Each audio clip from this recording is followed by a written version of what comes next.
So you figured out your target market, you've checked all of your boxes, from population growth, to job growth, to income growth. You feel comfortable about the market that you're in.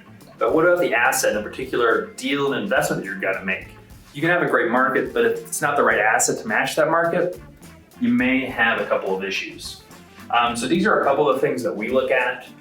There's more. You may have a couple more that we don't look at. Curious, throw in the comments what you don't see.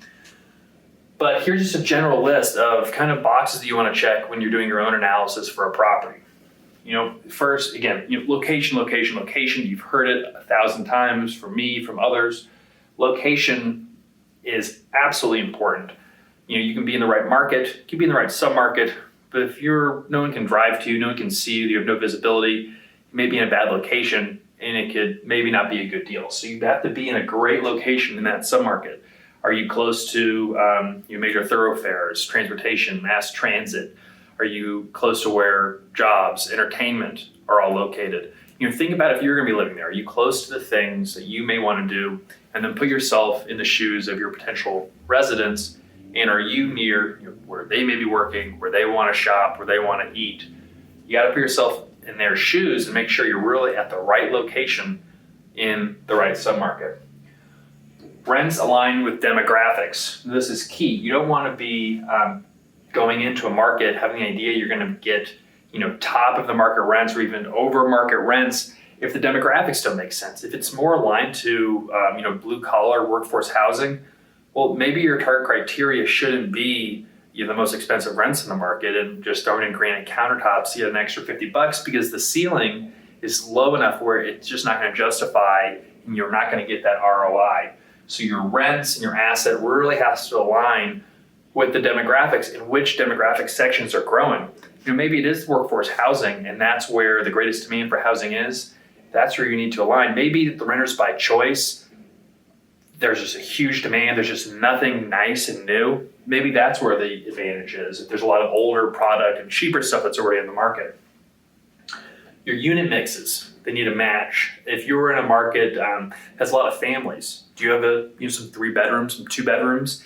If it's all studios, that could be a problem if you're a more suburban, family-oriented community. Flip side, you're a more urban center, you might want to have more studios, 1 bedrooms for working professionals. Again, your unit mix has to match your location and your demographics, hyperlocal to that location. What is the access? Do you have to take 3 back roads and go through a tunnel to find the place? Is it visible? Is it easy to access? We like to find stuff that are close to interstates, close to major thoroughfares, has good visibility, good traffic. Maybe not too busy, but again, that depends on the demographic and the market. So now we're getting into more of the financial criteria. In these metrics, they're going to be a little bit different for everybody. Everybody's got their different goals. Everybody has their different returns that they're shooting for. There are some investors out there who, if they can get a 4 or 5% return, that's all they want. There's other investors who, if they're not getting a 10 to 15% cash on cash every year, not IRR, but cash on cash, it's not worth it to them. And this, again, directly relates to your tolerance for risk and your ability to understand and mitigate risk. So does the asset cash flow? For us, the deal's got a cash flow regardless. Now, we have different cash flow, cash on cash return targets. Typically we're shooting for 6 to 8% cash on cash in that first year. If we're talking unlevered return with some interest only, we can get it up to probably 9 or 10%, but we'd like to trend double digit cash on cash and try to have an average cash on cash of around 10% over a decent hold period. But again, these metrics are going to be different from other people.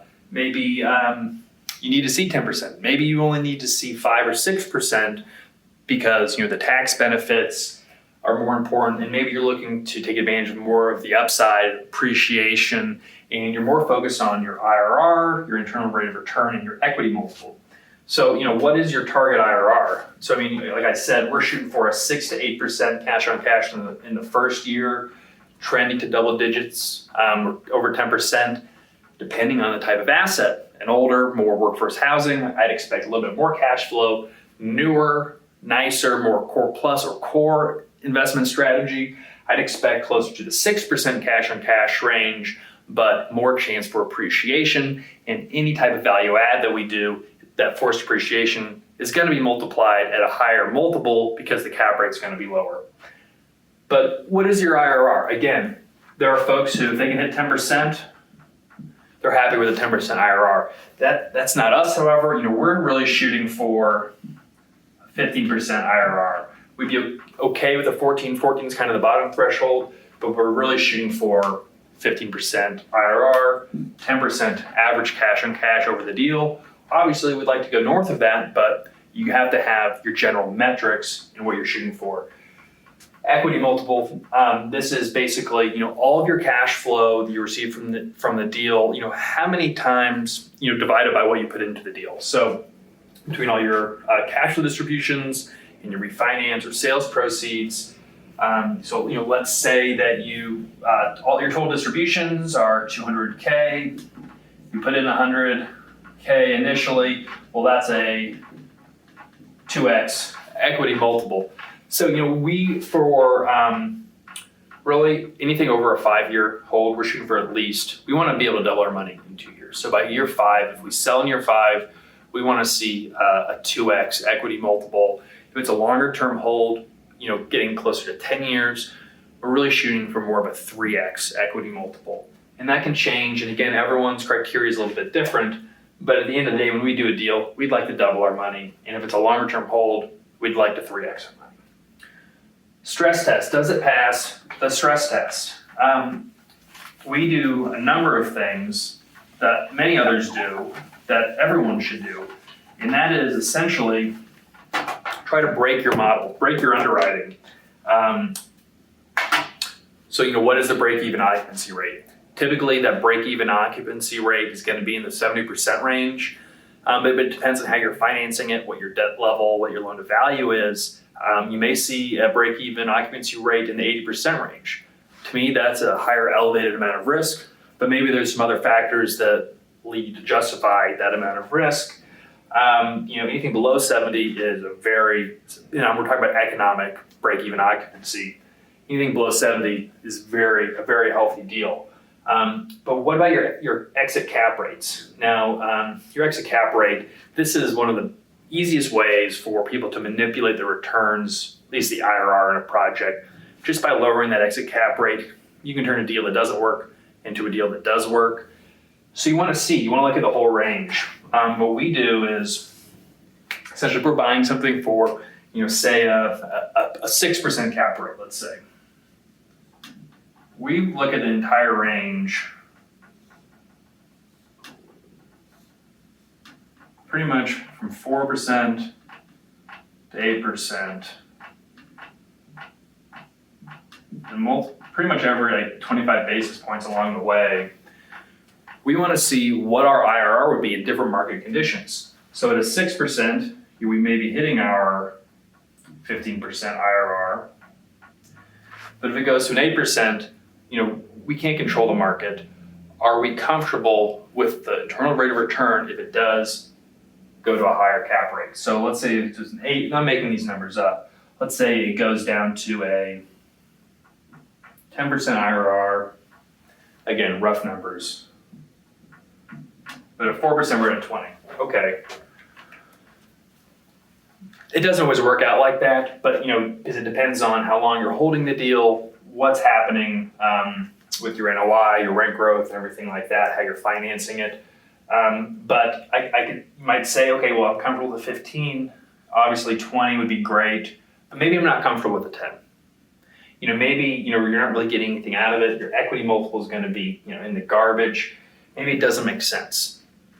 Maybe it does, but you have to understand what the full universe of possibilities may be so you're comfortable. And certainly, again, if you're an active investor, you're presenting this deal to investors, you want to make sure that they are aware of the full range of possibilities. So you want to stress test it multiple ways. Again, break-even occupancy, a sensitivity analysis for cap rate, sensitivity analysis for rent growth. So what if we don't achieve that rent growth for whatever reason? A standard assumption is 3% rent growth of just organic growth. What if it's 0? What if it's 1? What if it's 2? And then, what if it's 5? What could that look like? And the same thing with expense growth. We typically use 2% annual inflation for expense growth. Maybe it's 3. Maybe you have only 2% rent growth and 1% expense inflation. What does that look like? Again, having just a static model is your chance of predicting the future. Humans just aren't very good at it. And to believe that your one model is going to be able to tell you what's exactly that's going to happen is just not the case. So adjusting as many variables as possible, seeing a broad spectrum of potential outcomes is important for you as an investor, whether you're active or passive. Then is the deal bankable? So that basically means, can you get a loan on it? Is it a type of deal that a lender is interested in? Can you get the best type of financing? Might be an interesting deal, but if you can't get some of the preferred financing vehicles, whether that's through Fannie Mae, Freddie Mac, or HUD, if you can't, maybe it's not that great of a deal. If you have to put recourse debt on it versus non-recourse, you may want to think twice. And again, it depends on what your criteria is and your risk tolerances. So again, these are just a couple of the things that we look at for our multifamily acquisition criteria. I've given you a couple of our metrics, but is this what you look at? You look at something different? I'd really be curious to know, what are we missing? Always looking to learn something new. So leave a comment below. And again, if you find this stuff interesting, you'd like to stay up to date about multifamily investing, hop on over to greatcapitalllc.com. We send out a free weekly report, all of the latest happenings on multifamily investing. So again, greatcapitalllc.com. My name is Spencer Gray, president of Great Capital. We're a multifamily acquisition, an asset management firm based out of Indianapolis, Indiana. Again, hope you got something out of this, and catch you later. Thanks.